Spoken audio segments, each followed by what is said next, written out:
because I see this everywhere. I call this a big phenomenon, and I call resinoma. Okay, what is resinoma? It's kind of resin they put on top of the crown anywhere without any logic, without any study, with just the intention to raise the bite anyway, and that's it. So I can bond the brackets, align the teeth, and let's see what happened next. So certainly, what happened next is usually a big problem, okay? So this is what happened. When the patient comes to me with this kind of things,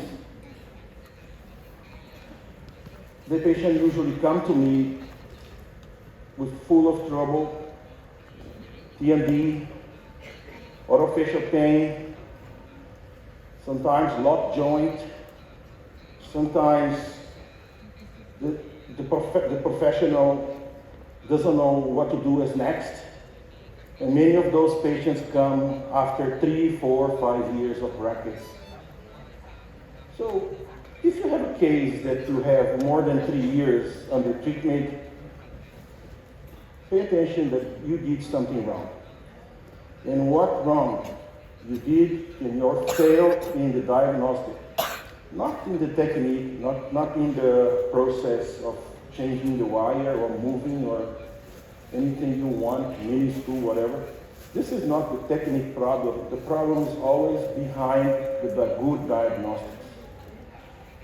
So I usually say to my students that all minute you spend, every minute you spend in good diagnostics, you save a lot of time in treatment. So waste your time diagnosing, waste your time doing a deep understanding of the patient problem, okay? So from here, you can move. From here, you can do anything you want because you know the patient problem. But if you have a diagnostics in 5 minutes, which is now very popular in the United States, my students usually say to me that I cannot have more than 5 minutes to diagnose. Say, how can you do a diagnosis in 5 minutes? Honestly, this is absolutely impossible. So that the direction of profession is going towards to a very dangerous place. And who's going to be the teacher to teach these guys later on and how to fix those problems? The population certainly suffers. And this is the meaning of craniomandibular orthodontics. Okay? So these things are really scary, okay? Really scary. Every time I receive this, it's totally nonsense, okay? And the worst thing is that someone is teaching this to someone, okay? So from where they're taking this kind of information to do it. So I call this a traditional orthodontics. So I usually think to myself, so what is the limit of the traditional orthodontics? What into where we can get? What is we can extract from the traditional orthodontics? Basically, is the problem like this. The traditional orthodontics is very limited in treat skeletal problems. Okay?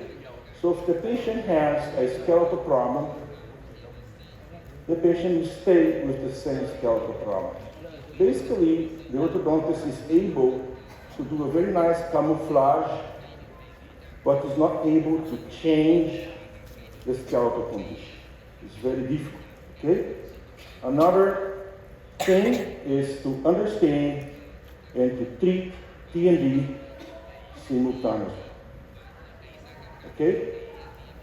So I recognize this in my office, and I try to find a solution for my patients about 10 years ago, and I finally understood how can I treat simultaneously a skeletal problem, a T&D, and also deliver to the patient a nice smile, which is usually they search for. But when the patient is in T&D, in orofacial pain, the first thing they want is to get out of the pain. But once you remove the pain, immediately the patient starts to concern about the aesthetic. Okay, they forget the pain because this is over. Now you need to deliver the aesthetic. So aesthetic must be inside the package. Okay, this is a treatment. It's not a cosmetic. So that's what I usually see as a big problem. So in here, I would say that treat the skeletal problem, treat the TMD is a big challenge in traditional orthodontics. Very big challenge. So I'm going to use this case example here that I received also in my office. Look at this. She came to my office like this. With a retrognatic mandible, is a beautiful girl, but someone did 4 bicuspid stuff. And she's still class 2. She's still skeletal class 2. Okay? She's still deep overbite. So, what is the idea behind remove bicuspids? Is to find space, is to align the teeth. So what is the idea behind of remove bicuspids? Are they supernumerary teeth? So it's something that we can just remove and that's it? So sometimes I think they remove 4 bicuspids, they keep the class 2, they keep the overjet, so the patient didn't become anything better, okay? And crowding. So if you remove the bicuspids to give a solution for crowding, the patient still having crowding. So it seems that the crowding problem is not exactly a presence of bicuspid in the mouth. So those things make me think a lot, okay, that we are sometimes bringing patient problems, as I just mentioned in the first slide, instead to give patients a solution. Maybe it's better to don't go to the orthodontist, because now I have 4 bicuspids less, and I still have the same problem, okay? Another case example that I received for consultation from my students here in Vietnam. Same situation. Now it's very fashion scanning and this thing. I don't have scanner in my office, maybe one day, okay? I didn't see the need for a scanner yet, okay? So, you look at this. Another 4 bicuspid. But if you look at this case, the patient still debite in a big interference on the second molar. Big interference. What is the idea to remove bicuspid? It's still class 2. Okay? And if you look here, and here, and 2 dead canines, what is that? What is the meaning of this? So I removed 2 bicuspids from my patient, and now I have almost 2 second molars getting out, and 2 canines with endodontic treatment. What is this? What is the meaning behind it? Are you giving a patient health? Certainly not. Certainly not. Okay? So,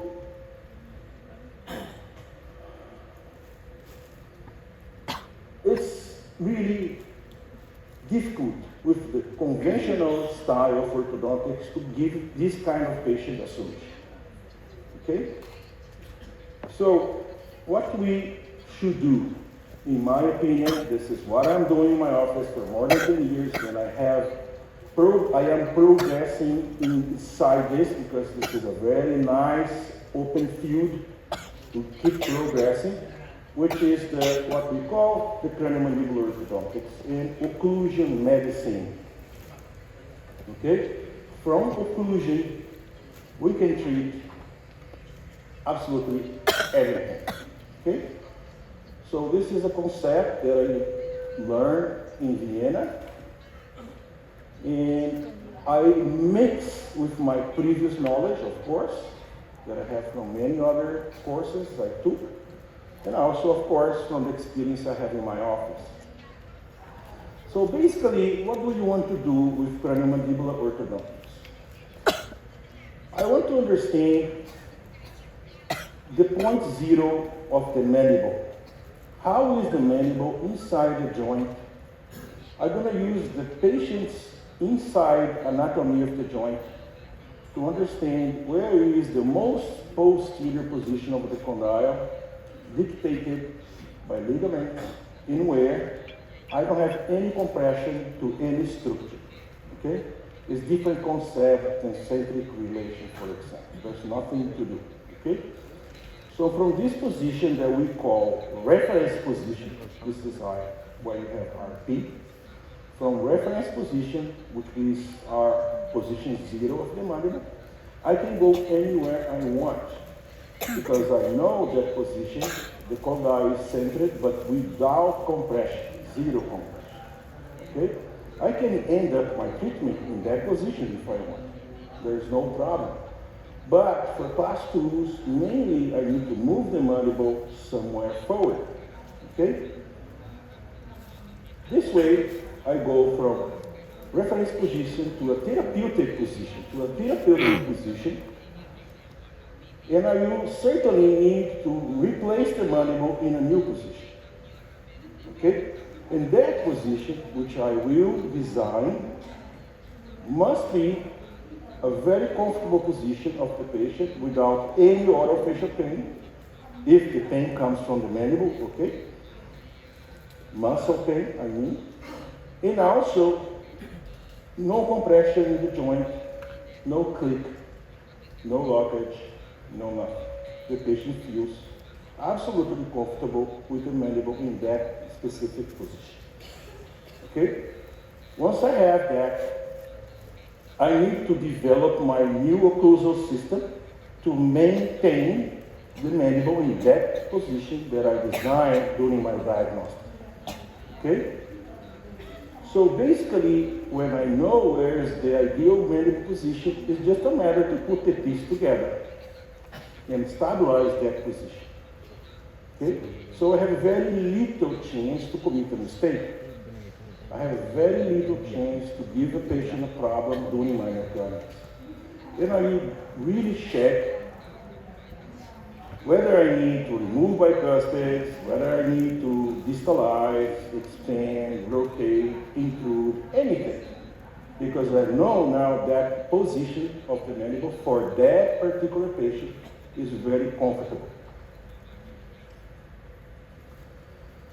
After that, you see a process adaptation of the joint. The joint starts to adapt and remodel to stabilize that new position that you designed with the condyle position. Okay, the new movement of the mandible certainly changed the condyle from point A to point B. In that new position, with the occlusion and the working of the muscles, the patient can have a new remodeling of the joint. And at that moment, everything becomes stable and never relaxes. So, at the end, I am capable, because I changed the mandible in space through the joint, to fix the skeletal and the TMD simultaneously, because I changed the condyle in space the way I want. So, if only wires and brackets, you cannot do it. Okay? You cannot make this kind of change or this kind of plan. You can make good things for your patient, I absolutely understand. But if you want to be 100% precise in that position, you certainly need something else that only wires and brackets. So behind of this meaning of what is craniomandibular orthodontics has some concepts, which is first, understanding the craniomandibular growth and development, including how grow and develop the TMJs, okay? So I need to understand, since the patient born until the patient arrived to your office, somehow you need to rewind the movie of your patient and try to see what happened during the process of eruption of the teeth until the patient gets to your office with that particular problem, okay? Second thing is recognize any deviation of the normality. So, every patient should born to reach the class 1, but sometimes it doesn't happen. So, why make the patient stay class 2? Because we all born class 2, okay? And what made the patient over-adapt into a class 3? So this is a very important question that you need to ask yourself before even bone abruptly. You recognize the intercorrelation between teeth eruption and TMJ's formation and how happens the skull bones adaptation inside the cranial, this wrong here, mandibular system, okay? So understand that it's a very big interrelation between the eruption of the teeth and position of the bones.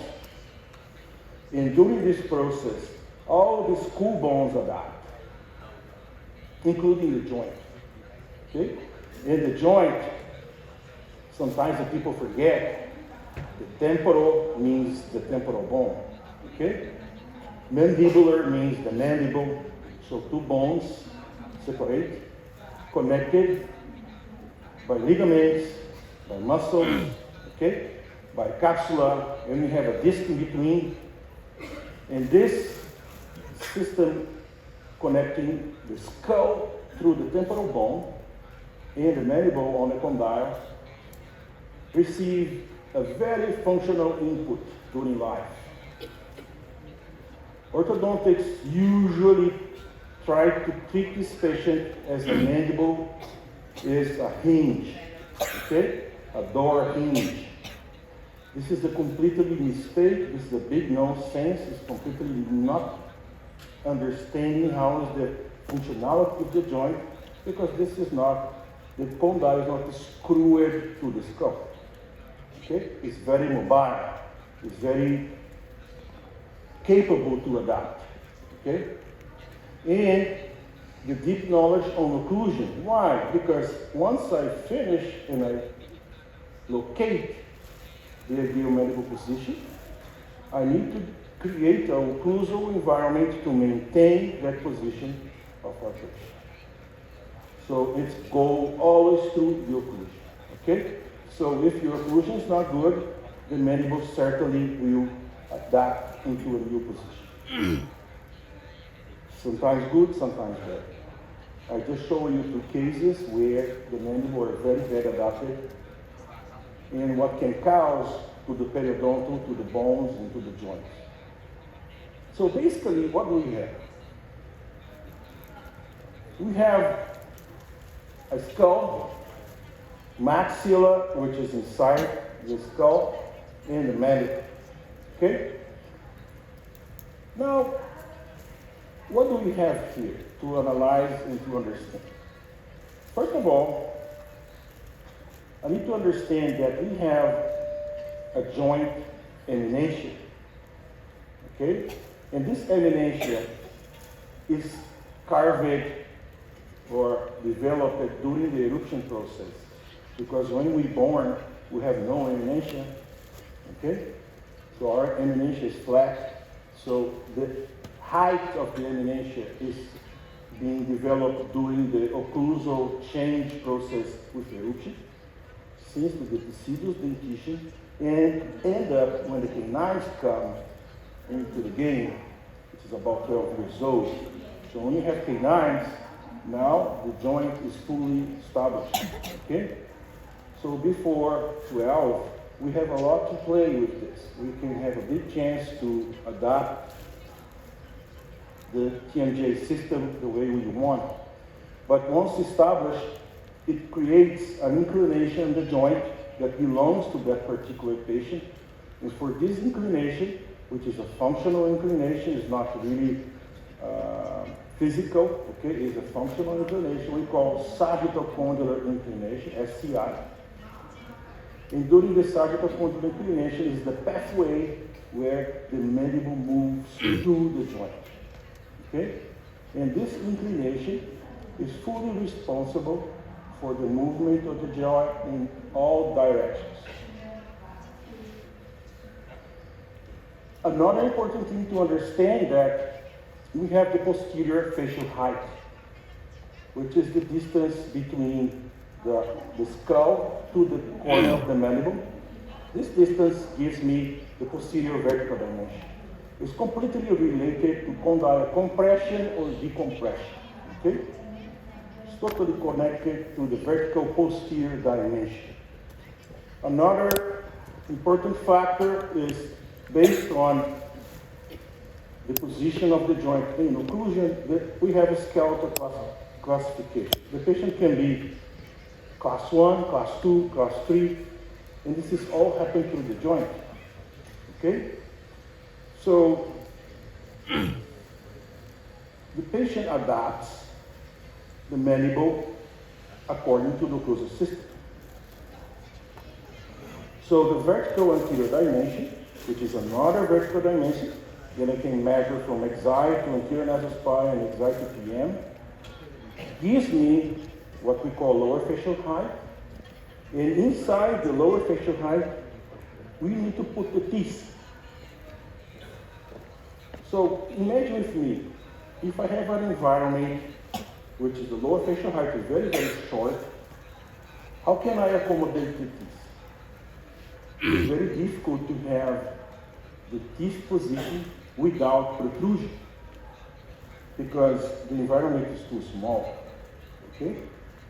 But once I have a very open vertical dimension, I can have the open bite, and there's a tendency to compensate the open bite with reclining incisors because I have a lot of vertical dimension. Some cases not, some cases yes, okay? So this oral space, okay, intraoral space is the way we're gonna adapt and place the teeth inside. But the vertical anterior dimension is absolutely connected to the vertical posterior dimension. Both together is responsible to compress or decompress the joint and replace the mandible in rotation on the anterior portion. Now, I need to put the teeth in where? Okay? So based on the decompression or compression of the joint, I can play with the vertical posterior dimension. And I can adjust the occlusal plane according to the, let's say, the decompression that I want on the joint. So this is a very important concept that I will create now a dental alveolar compensation to maintain the joint in the position that I want. Okay. After that, let's put the teeth. Incisors in a very good incisors angle to facilitate the mandible function forward, okay? And the posterior teeth, which is very important to stabilize the condyle vertical, okay? So the vertical, let's say, height of the posterior dentition is responsible to compress or decompress the joint. So the more posterior the teeth, the more capacity you can do to decompress the joint. Second molar is closer to the joint than the first molar, for example. Okay? Bicuspids is another area which is more pivot area. Canines, there's nothing to do with occlusion, incisors as well. So the more posterior the teeth, better I can decompress the joint. And I will locate the curvus P and curva Wilson, because I'm looking here from the side, so I can only talk about curvus P. And curvus P is very important for masticatory efficiency. Okay? There's no occlusal plane which is absolutely straight. So our occlusal system is made by curves, okay? This P curve, the Wilson curve, and every single element is placed in a different angulation. Okay? All the occlusal system is made by curves. We can trace a straight line, but it's between 2 points, but the whole system is a curve. Great. So into orthodontic or prosthodontic treatment, implant, whatever you want to do to your patient, you need to understand this correlation. It's very important to understand that we have lower facial height connected to the posterior facial height, and I need to place the vertical dimension according to what I want to do to the joint. It's completely connected to the sagittal condylar inclination. Okay? Great. So now you understand that the mandible position must pass through the joint. So as I have to adapt through the joint, if I don't know the inclination of the joint, I am in very risk to place compression to the condyle against the eminential, for example. Okay? So the more inclined the joint, more vertical dimension you need to give. Because you have the eminential to overcome. Okay? In order to place the mandible anteriorly. And you guys, you immediately go to the office now. And you can tell me if the low angle class 2s, the very brachyfacial patients, are harder or not to place the mandible forward. Absolutely yes. And why? Because usually the condyle in glenoid is very steep ridge. It's difficult to replace the mandible. So these patients need a lot of decompression of the joint to maintain the mandible anterior displaced. So in case you need to replace the mandible anteriorly, this is a big problem. So now I place the ideal position of the teeth, and I will make now my final planning. I will put this bracket, this wire, this whatever you want to do. If you want to do crowns, if you want to do rehabilitation, if you want to put an implant, this is the same concept. The patient is the same no matter the specialty we have. So we need to talk exactly the same language, prosthodontics, orthodontics, implantology. Okay? It means that it seems sometimes that those specialties is totally out of dentistry, orthodontics live in a different world, which is not true. So we need to cooperate with each other.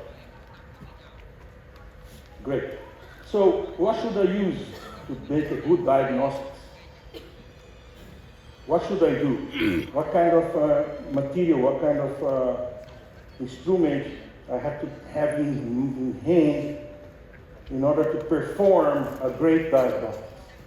Now we have a very nice image systems, for example, magnetic resonance, combi CT, volumetric CT.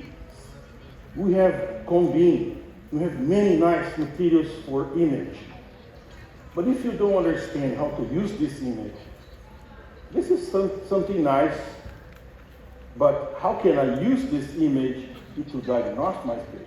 This is something else. Plus, should I use articulators? Should I use and understand posture? Should I understand muscles? Should I understand the patient's alive and breathing? So the clinical examination is very important. So these things must be very well organized and very well analyzed in a logical sequence. So what is the good logical sequence to do? So it's the diagnostics. So I need to organize this sequence. So basically when the patient comes, I usually need to do and observe the clinical details plus muscles and TMJ palpation. If you don't touch your patient, how can you understand the patient problem? Okay? The muscles talk to you where is the problem. After that, I go to my x-rays and I do my tracings, but you need to connect what you see in the clinic to what you see in the x-ray. Otherwise, the x-ray means nothing. Okay? And if possible, mount your case in your articulators. Understand the reference position that you use in order to see the patient's problem 3D way. The best way is to use articulators, okay? Third, understand where is the point zero of the mandible, so I can from that point move to anywhere I want. And in case I have this dislocation, clicks, joint problems, it's mandatory to have MRI. Okay? Otherwise, I don't know where is the disc. So once you see a risk for TMD, MRI. The last one, let's say the least important one is the CBCT. Okay, because what can I extract from CBCT? I see some bone distortions, okay? But bone is just a bone. What is more important in the system is the neuromuscular system, nerves, vessels, muscles, and occlusal system, okay? So what you see in the CBCT is just a consequence of what's happening to the patient. But how to treat, certainly you're not going to go through the CBCT. Certainly goes through your diagnostics of occlusion, muscle palpation, functional input of your patient, and understand the case mounted in articulators. Okay? So this is a functional aspect. So pay attention to what the system is telling you. If you have vertical problems, lack of eruption or excess of eruption. If you have, especially in the lower arch, mesotyping of the system or the dentition is mesotypic. If I see crowding, if I see any other factor, for example, periodontal problems, abrasions, abfractions, all those things count. Okay? For example, this little kid, she came to my office at 7 years old. So what can we extract from this picture, for example? A very thick labial frenum. What is the meaning of thick labial frenum? Okay? Buccal frenums are also very evident. Low incisors crowding and very poor posterior eruption. So you can see there's no vertical. The crown, the clinical crown is not showing very well for a 7-year-old kid. So all those things tell me that certainly this patient is with a lack of vertical dimension. Okay? Because dental alveolar problem is completely linked to the vertical dimension. So we need to give this patient a chance to increase the vertical dimension. Crowding certainly is adaptation of the system to maintain the mandible forward. So when you see crowding, it's not a bad thing, it's a good thing. It's the way the patient can adapt to the mandible anteriorly without having any TMD problems, as best as possible. So when I go to x-rays, especially panoramic, I usually like to see what? How is the mesotyping of the posterior segment? So you can see clearly that this side here is more mesotypic than the other side. Okay? And also, I can see here that over-eruption is happening especially on the second molar. So we have two sides in different heights and different inclination. Okay? And also here, I see what? A joint compression. The shape here is not so good. Sometimes panoramic, of course, is not the ideal X-ray to observe this, but it shows you something. And you can go deeper to analyze in other images, okay? And the other side is the same stuff. Here is worse because of this super mesotyping over eruption.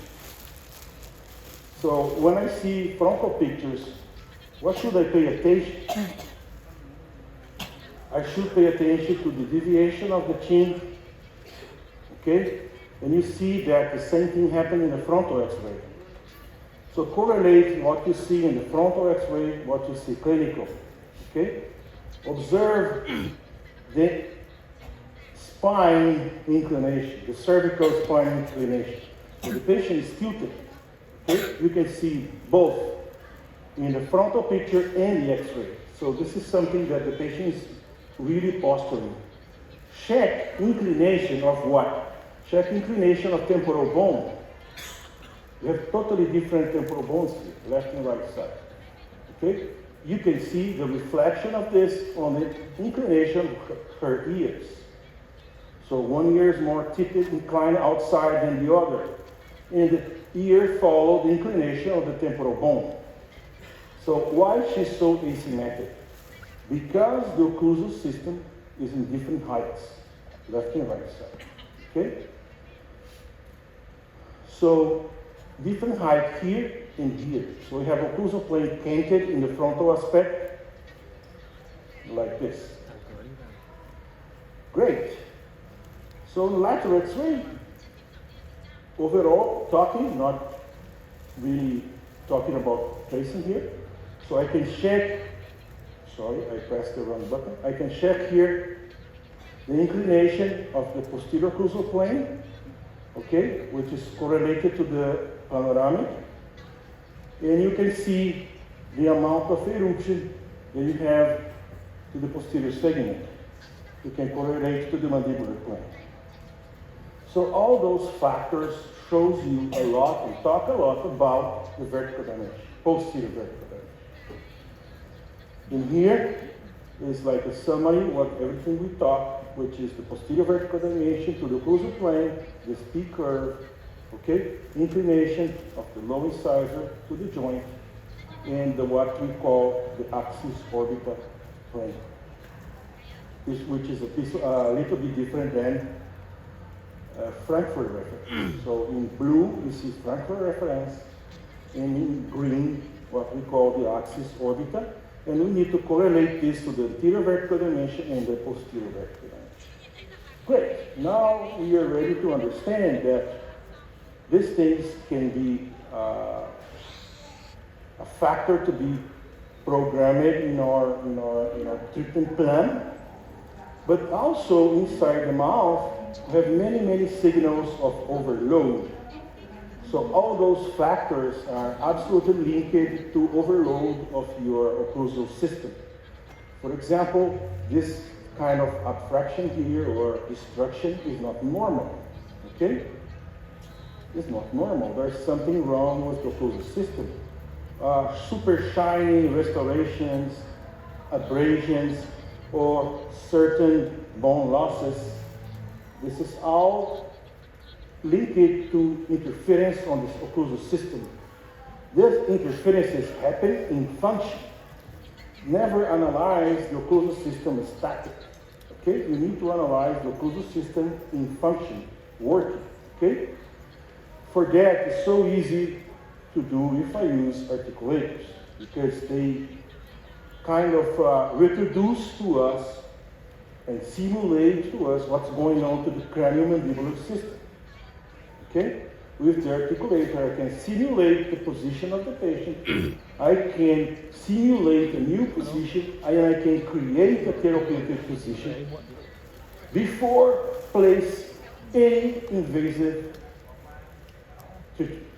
Okay? I didn't blow the bracket, I did cement the crown, I did anything, but I can test drive the mandible position before make the treatment final. Okay? And historically speaking, we have an interesting thing, because from 1920s until now, the terminology and the instrumentation changed dramatically, okay? Since McCollum and Peter Thomas, which is those guys, genius fathers of the WhatsApp, and genius of the first articulators, they talk a lot about balanced occlusion. They after that say about organic occlusion. In 1921, they start to talk about the terminal hinge axis and develop the first pantography system. And full adjustable articulator, very complicated to operate, very difficult to adjust, very, very hard to use. It seems the guy who invented is the only one who can use this system. But later on, with Faher, what happened that he started to explain and talk to us what's going on inside the joint was a result of bad situation in the occlusal system. Okay? So he was the one who made a big change together with this work from Ludwig Gibbs, 71, talking to us about the Schumann cycle system. So for these people now, functional input is really more important to understand the mandible adaptation. With Professor Rudolf Slavicek in Austria, from who I took all this inspiration, okay? He started to develop now a new position. The centric relation become completely obsolete. And now, what we need to understand that we don't need compression, we need a position that can be reproducible and can be absolutely certain that there is no problem. So he created this RP position I just mentioned, and after that he created the therapeutic concept and sequential WhatsApp and new equipment to facilitate our diagnostic and understand the function of the mandible and the motion of the jaws through the joint. Okay? So he made the equipment become simple. Simple to use, simple to operate, and very easy to, let's say, copy the patient's condition. Okay? So we call this process a new dermatology that happened from the years 80 to now. So basically in biology, in the past, everything was basically genetically predetermined, but after that, in the years 70s and 80s, they usually start to understand the craniofacial complex is very adaptive. But nowadays, they know the whole system is absolutely adaptive, based on occlusion. The development and eruption of the teeth plays a very important factor here. So we need to change this paradigm of the old traditional dermatology with the centric relation, blah, blah, canine disocclusion, and full adjusted articulators, very old style, to a new dermatology which is simple to operate and very easy to understand using the reference position. Understand bruxism is a very important factor in function. In the old times, they usually call this a parafunction, but it's not a parafunction. We need bruxism to stay alive, okay? The only thing is that we need to brux in a healthy way, not damage our system, okay? And use the articulators and conlography to make easy diagnostics. So the articulators should be capable to reproduce exactly what's going on to your patient. And for that, I need to use a coordinate system, okay? I need to understand that we have a coordinate system to locate the structures in the Y, X, and Z. And we have here the horizontal plane, the frontal plane, and the sagittal, okay?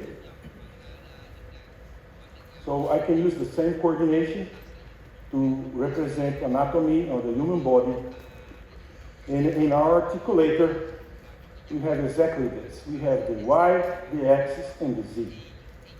So I can reproduce and I can understand the 3D way, how we place the mandible and how can we play with the occlusion in 3D manner. And after that, I am able to adjust the articulator according to what I want to do. But the good thing with this concept is I can copy the patient problem. So the system can tell me exactly how many degrees is the inclination or the sagittal inclination of the joint on the left and right side, and I can program the boxes. For example, 41 degrees on the right, 45 degrees on the left. The Bennett angle here is 0, and the Bennett angle here is 22 degrees. But more than that, according to the curves the patient makes, the system can tell you if the pathway of the condyle is arthrotic like this, which is completely straight, or the animation is deeper or not. So when I program the articulator, I can exactly reproduce the patient condition. So anything I introduce to the articulator, I am doing as exactly the same I am doing in the mouse. So the precision is absolutely tremendous. And I can reproduce changing the box, for example, SCI 64 is that right here. Or I can change for new position, and if I want to decompress 0.3 millimeters, I'm talking here tenths of millimeters. I can decompress 0, 1, 0, 2, 0, 3, 0, 4, 0, 5, 1, 2, 3, 4, 5, 10. Okay? So every case desires a different approach. Then here, I can move the mandible forward if green is 4 millimeters or in red 2 millimeters. So I can move the mandible forward the way I want. And after that, I can simulate this position WhatsApp and make here in a WhatsApp a new mandibular, let's say, guidance. Okay, posterior blockage for the mandible to go backwards. So for this position that I simulate, we call therapeutic position, THP.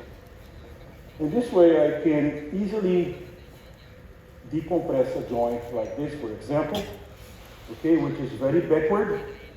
If I want to move forward, but how many millimeters? Into what kind of pathway? This is the question. If you see a compression, okay, I can see a compression. This is the CBCT, okay? The CBCT is telling me I have a compression. That's the compression, but how can I decompress? Towards where? That's the question, okay? So I need instrumentation to have this answer. The other side, the same patient, I have more vertical compression than posterior compression. So after that, if I have a click, if I have a disc displacement, certainly I need MRI. Without MRI, I don't know where is the disc. I have no idea. I can guess. Okay? I can guess. But you'll be surprised that if you guess, maybe 70% of your guessing is wrong. Okay? So you need to take MRI image to check where is the disc. Okay? And understand that a normal disc to the joint is exactly this picture at 12 o'clock, in where the left side here is the bilaminar zone, the retroarticular tissue, and the disc is in front of the condyle exactly the way you see. Okay? This is for a normal, let's say, mesofacial patient. When the patient is a little bit high, long face, and the inclination of the joint is a little bit flatter, the disc tends to stay a little bit backward, which is a normal position for this kind of facial pattern. When this patient is very deep bite, the disc is usually sliding anteriorly like this, and this is normal. Okay, sometimes the radiologist can tell you the disc is displaced, but it's not. Okay, because radiologist is usually a medical doctor, they don't understand this kind of stuff. Okay, so you need to have this in your training. You need to understand the concept. After, how can I really understand? If I use this equipment gives me exactly those numbers that I was telling you. How many degrees of the fossa, how many millimeters I have the clip, how many degrees I can really decompress the joint, and so on. I don't have time to go so deep here, but basically I have those curves that can talk to me a lot, what kind of joint the patient has and what kind of movement. Plus, at the end, mount my models in the precise position according to this kind of position. Where is the SCI of the patient and how is the pathway of the mandible according to the coordinate system. In this way, I can see, for example, in green, which is the axis orbital plane, that the condylograph can do compared to what we have on left and right side. Okay? So two different inclinations. So I have one axis orbital plane for the left, one axis orbital plane for the right side. I can use that reference to my tracing, so I can also put the inclination of the joint inside my tracing, and I can make my cephalometric analysis based on the inclination of the joint. So all those cephalometric factors are adapted to the patient joint condition. Okay?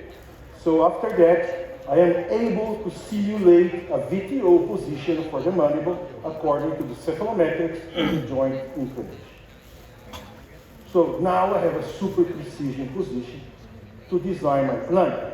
In this way, it's kind of art of navigation. If I know where I am, okay, I know where I can go. So this is basic in navigation.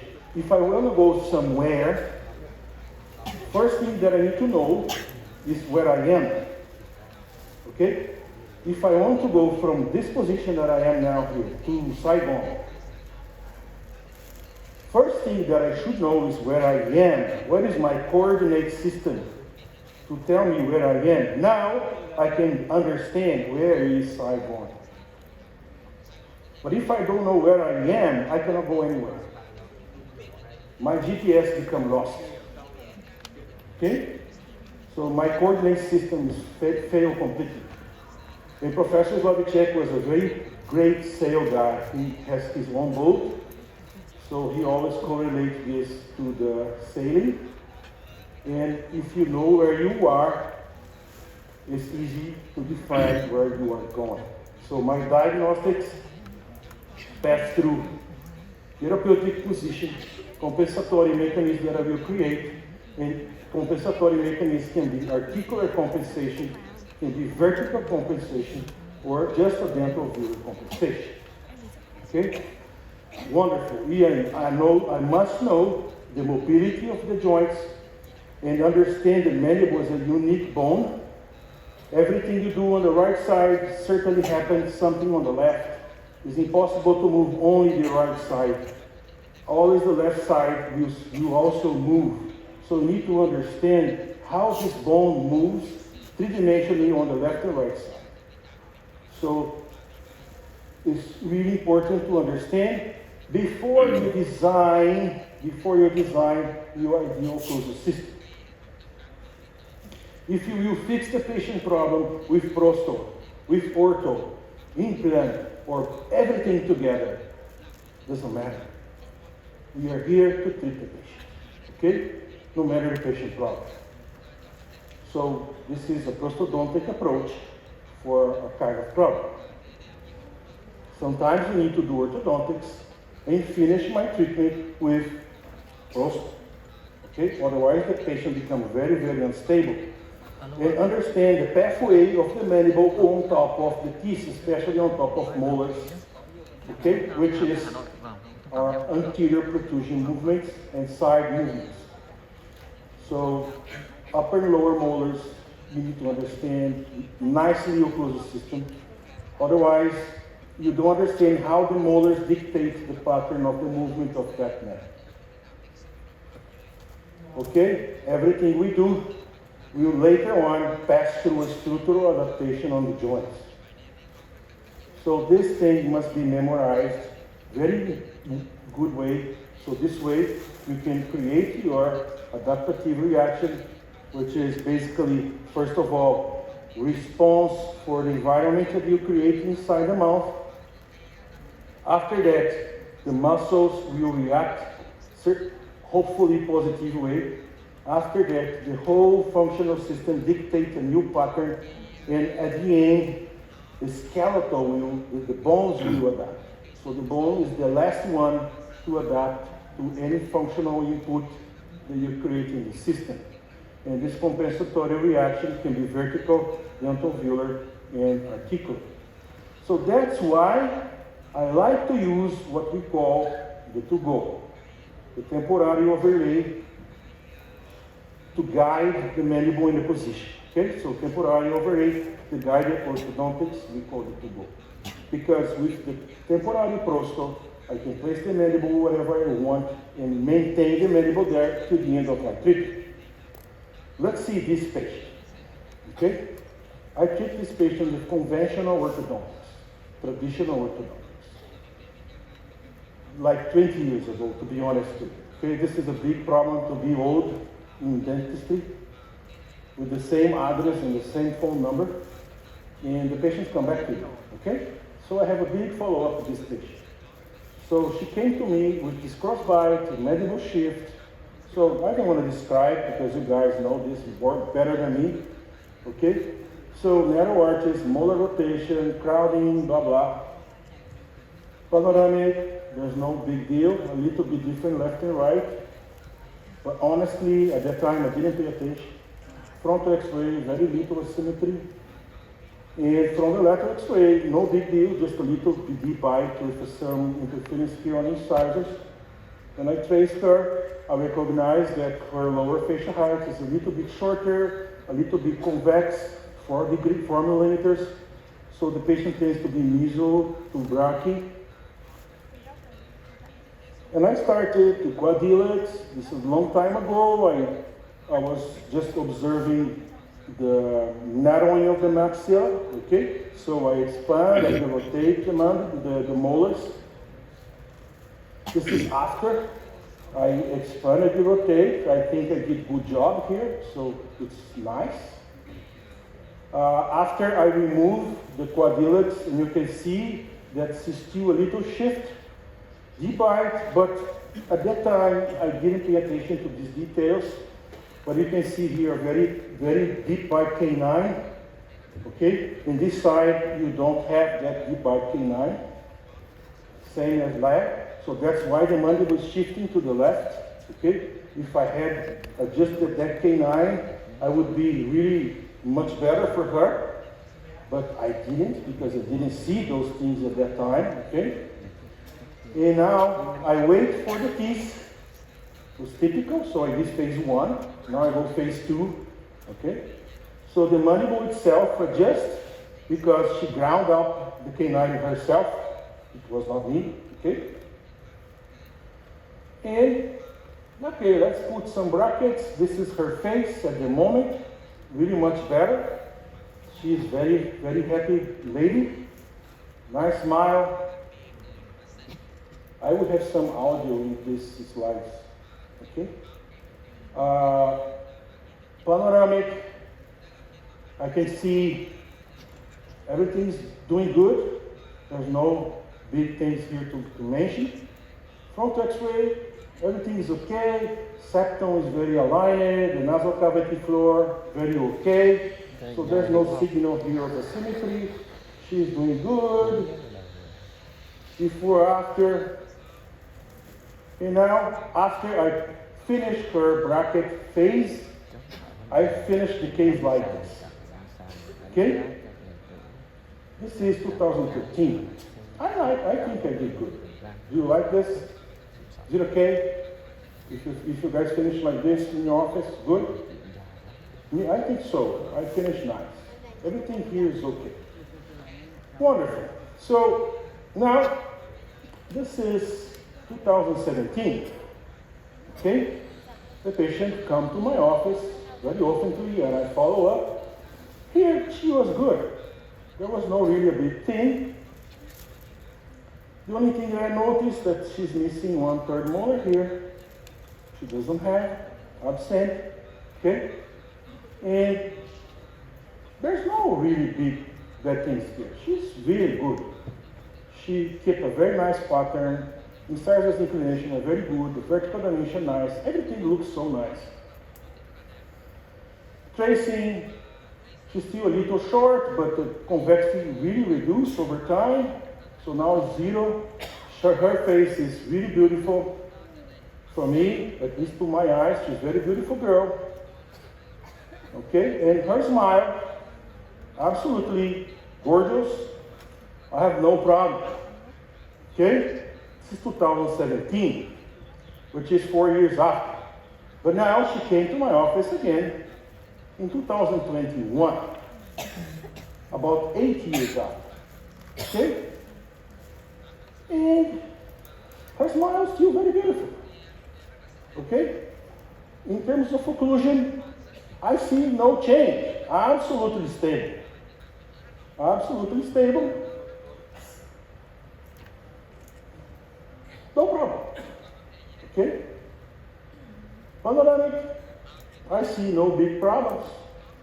It's everything okay. Front X-ray, no really big deal. Lateral X-ray, she's still very stable, very beautiful, no change. She's almost 10 years after. But if I go to a congress and show you all this sequence, you're going to say, wow, doctor, you're so good, huh? 10 years stable. But she has this problem. I cannot hear the sound. Let me see if I can. There's a big, big, loud click on her right one. And she cannot open straight. Anyway, it's not reproducing the sound, but I can make the sound for you. Clack! Clack! It's very loud. Super loud. And now, what should I do? Everything's so beautiful. I can't see anything in the X-rays. In her occlusal system, everything okay. What can I do for helping her? And she come to me and say, doctor, I only believe in you to treat me. What can you do to help me? If you see her bite, midline is totally matching. There's no evident problem. But when I take her MRI, the disc is in front, on the right side. Totally in front. And you can see the disc is bent. When she opened, the disc folded. When she pushed more to open, the disc slide back and you see a very loud click. So, if I only move the mandible forward, I will just push the disc forward. How can I catch back the disc? The only way is to give her extra vertical dimension. So the disc can go on top of the condyle. Just move forward is not enough. But to get the ideal vertical dimension, I need to know her SCI. Otherwise, I don't know if I will compress her joint. So I need to extrude the condyle following her normal pathway. If I incline the joint a little bit up or a little bit back, I don't catch the disc. So when I mount her case, sorry for the quality of my models, this is on the pandemic. There was no plaster in Brazil. It's the only one I could have. Okay? It was terrible at that moment. And after this is her RP position, I see that she has an interference on this canine here, very aggressive interference. When she bites, touch the canine, and the mandible slide back a little bit. But as she's not having cuspid in fossa, she compressed the joint 1 or 2 millimeters, which is enough to lose the disc. It's enough to lose the disc. Plus a little bit back mandible, that's it. So I need to simulate to her a new position. Okay? Adjust her mandible in vertical diameter according to the SCI. And now we have here what? This gap. So what is the meaning of this gap? This is the amount that I need to adjust her vertical dimension. So I need to fulfill this gap with anything you want. If you're going to use brackets and wires, okay, but it's not super precise. Okay? What do I need to be super precise? is to put a temporary prosthodontics to her. If I put an overlay here, I will exactly match with her needs. Okay, exactly match. So I can combine prosthodontics and orthodontics to deliver to her this dimension that she needs to stop the click. And I bump here the overlay, and I make her now an utility arch to help me to extrude and maintain the position that overlay is dictating. After that, I can stop by on bicuspids a new overlay to maintain the anteroposterior position of the mandible in a second moment. And now, no more click. And she can open and close free. So if I don't have this instrument, if I don't have this concept, how can I treat this patient? We understand everything was so good. Scalically speaking, x-rays, her smile, occlusion, very stable over the years, but in a long range, she lost her vertical dimension. And I need to regain her vertical dimension. So you can mount her case as many times as you want to refine, and this is her finishing stage. So it's just a matter now to put the molars here, because now bicuspid is holding her, and I remove the posterior overlay. So once you stabilize the position, now the bicuspids can maintain, and the molars will hold until the second molar comes down. You can check this with waxes, and if she's touching, and you can little by little check her if she can open straight or not. So she's improving, and now she's a happy lady again. I didn't change her aesthetically. She's absolutely the same. So what did I introduce to her is a new vertical posterior dimension. Okay, it was necessary to recast the disc. Another case, pretty similar. Okay, we have a little bit extra exposure of the incisors and very dramatic different vertical dimensions left and right side. So this kind of case is very difficult to treat only orthodontically, because how can I reposition the mandible in such a case? I can put a mini screw here and raise all the upper jaw up, but is it enough to get the disc back? So these questions are important for us to go home and analyze. So here is this the same thing, different vertical dimensions.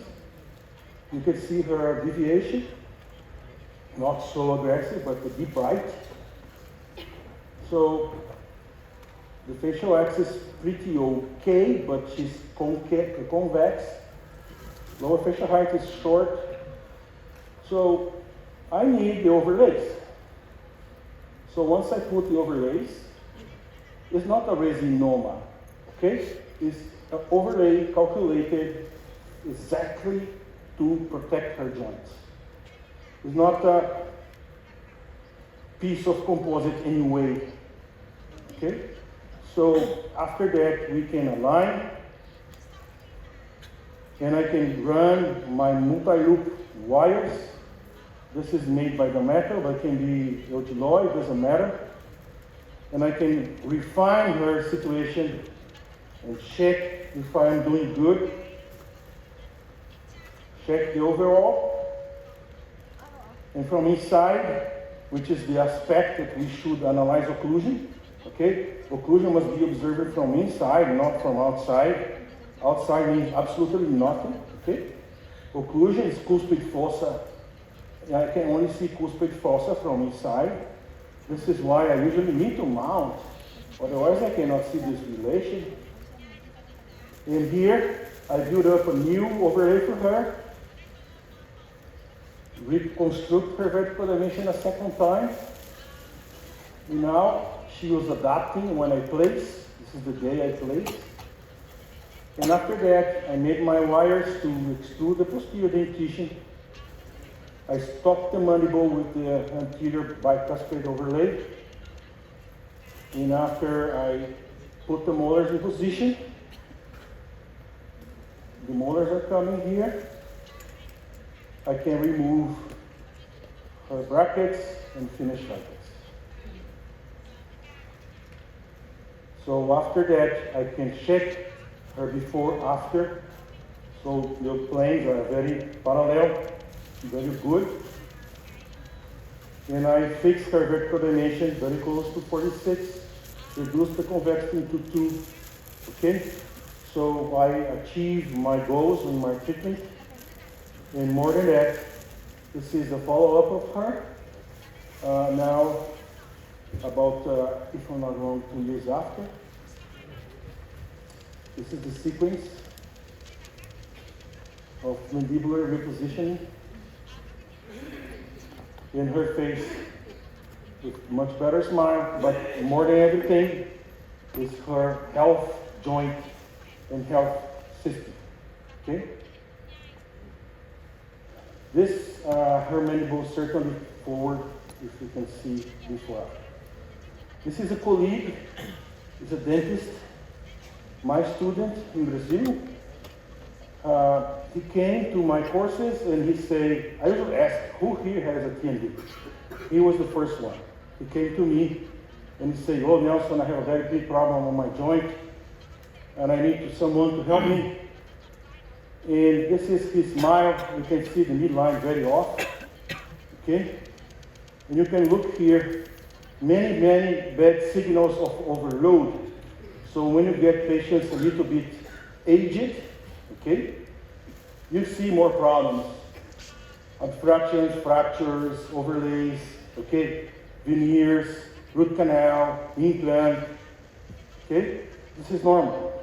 So veneers, look at these big restorations he had in the cervical lesions here, here, fracture lines here, and here, and here. So this is all signals of overload. His system is totally stressed, okay? Totally stressed. You can see that how her restoration is very shiny because he brooks, the super brooks, okay?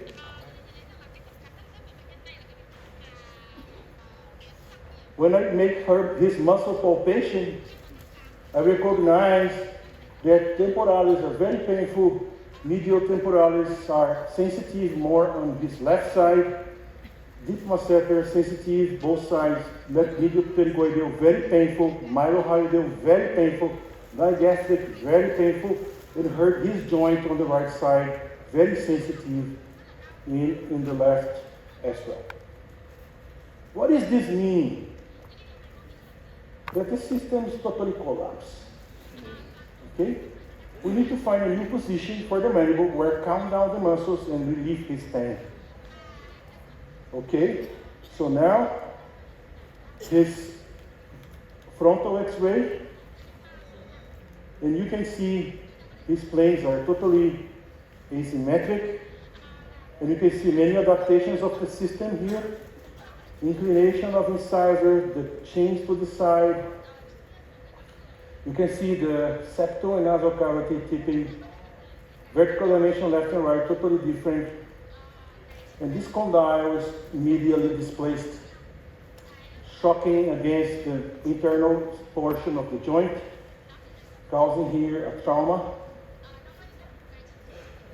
And the other side certainly is the opposite way. If the condyle, this side goes inside, the other one certainly go outside. Okay? When I take CBCT, I can see that the condyle is resorbing in here. So her cortical bone is disappearing in this area here. His cortical bone is disappearing in this area here. And it's very bad. because the condyle is being compressed immediately. Okay, and you can see from this side as well. The other side is okay. Panoramic, I can clearly see the different inclination of the joints, different inclination of the posterior dimension, the molars, and I can see his joint in super trouble here and here. Erosion in both joints. So, what can we do to help our colleague? What can we do? So I mount him in axis orbital plane, which is those little balls here, these pins. I recognize that he needs a little bit of vertical dimension. When I mounted him in trace, I can see certain very interesting things. When I ask him to open his mouth, this is the movement that he does. It's very interesting. To protrude, he opened his mouth. He cannot protrude straight. He can only open and protrude. Why this is happening? Because the incisors are so big interference, that he avoids that contact.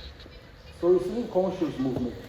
So if I ask the patient with a severe interference on incisors to protrude, he will certainly open before protrude. And I mount his case with the same reference plane, and I can see that the deviation of the joint is about 0.5 millimeter to the center. This is what causing him a compression. Okay? His lines are exactly the same. When I compress the joint, it exaggerates a little bit more to 1 millimeter his compression to the joint on the medial portion of the right joint. So after that, I mount this case with 6 millimeter of pin to get me 45 degrees of lower facial height. When I simulate with the VTO, I place the mandible in the position that I desire, 46, and I can see that I certainly need for him a big change on the vertical dimension. So this is the molar time 1. This is the VTO molar in black. So this distance, I need to raise this posterior vertical dimension. After that, I simulate on the articulator this new position, and you can see here, this gap must be reconstructed. Okay? Can I do this with orthodontics only? Certainly not. Certainly not. I definitely need prosthodontics. Okay? So, but I was very curious. I was very curious to understand why his mandible was shifting medially on the y-axis. Okay, on the y-axis. So I play with the articulator. So you can simulate that contact here as well. So you can see that he's only touching this bicuspid. And this bicuspid makes his condyle goes against the enemies. Goes against the internal portion of the joint. So if you play on the y-axis, you can see where is the interference. If you bond the simple brackets here, this is easily be treated. But to fix his vertical dimension, I need prosthetics. So simple orthodontic treatment for him is more than okay. But later on, prosthodontic rehabilitation. So prosto, ortho must walk together. So with this articulator, I can play on the y-axis on tenths of millimeter. And I create and simulate to him a splint, therapeutic splint, for exactly the position that I planned. After that, I asked him to take new x-rays using this splint. And you can see that his face dramatically changed just he put the splint. And you can see the vertical dimension that the splint is creating for him. And the joint can vertically displace down. to a new position. And if I trace his case again, I reach the 46, 47 degree, exactly my forecast DTO, okay? And now I reduce his convexity to 0.3, and this is my plan, okay? This is before the splint, and this is the patient with the splint. And now I take a new frontal X-ray with the splint, and now the condyle is centered exactly in the position that I want. So this is my test drive. My splint is just to test drive my plan. So before, this is after, and this is before after. And you can see clinically, evidentially, how his face changed and his posture changed dramatically with the splint in position. Okay? So it's not only about the joint, it's about his posture, his neck, his shoulder, his everything. Okay? And now you can see from the side a new head posture and a new, completely new medieval displacement. This is the before after, and you can see his wrinkles disappear in here. Even his wrinkles disappear because we gave him a new vertical dimension. Okay? You don't need Botox, sometimes you need just a new vertical dimension. So, class 2 has a strong commitment with the TMDs. And your patients now are more and more class 2s. So the appearance of class 2s in the office is increasing a lot. So certainly your TMD cases will also increase. It's automatically connected. If class 2s is raising, TMD is going to raise as well. We need to be prepared to treat these patients, okay? Because there's a connection between the CMS, the TMJs, muscles, neuromuscular system, and occlusion and articulation.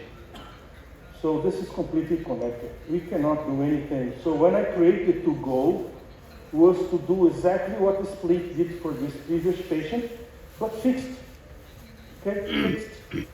The splint you remove to eat, the splint you remove anything. But with the overlays is a splint fixed. Okay, it's the same concept. Everything, every information is in the splint, is also in the overlay. So it's the same thing. So I designed this system together to my colleagues.